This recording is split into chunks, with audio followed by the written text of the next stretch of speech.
కర్నూలులోని మంత్రాలయం దగ్గర తుంగభద్ర నదిలో మరో డెడ్ బాడీ లభించింది. సంధ్య మృతదేహాన్ని ఎస్డీఆర్ఎఫ్ బృందాలు వెలికితీశాయి. ఇప్పటివరకు 4 డెడ్ బాడీలు దొరికాయి.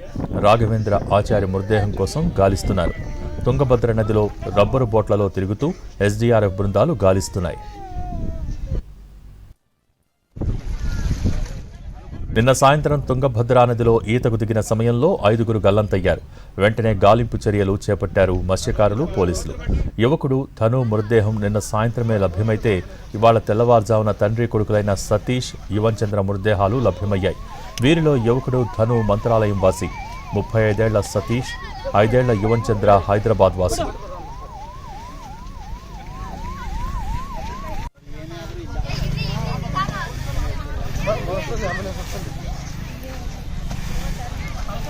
మంత్రాలయంలో సత్యనారాయణ స్వామి వ్రతానికి హాజరైన బంధువులు పూజ ముగిశాక నిన్న సాయంత్రం తుంగభద్రా నదికి వెళ్లారు.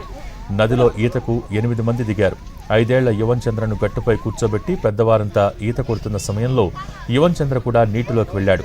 అందరూ చూస్తుండగానే యువన్చంద్ర నీటిలో మునిగిపోయాడు. ఆ బాబును కాపాడే ప్రయత్నంలో మిగిలిన 4 గల్లంతయ్యారు. అపర్ణ అనే యువతి నీటిలో మునిగిపోతుండగా స్థానికులు కాపాడారు.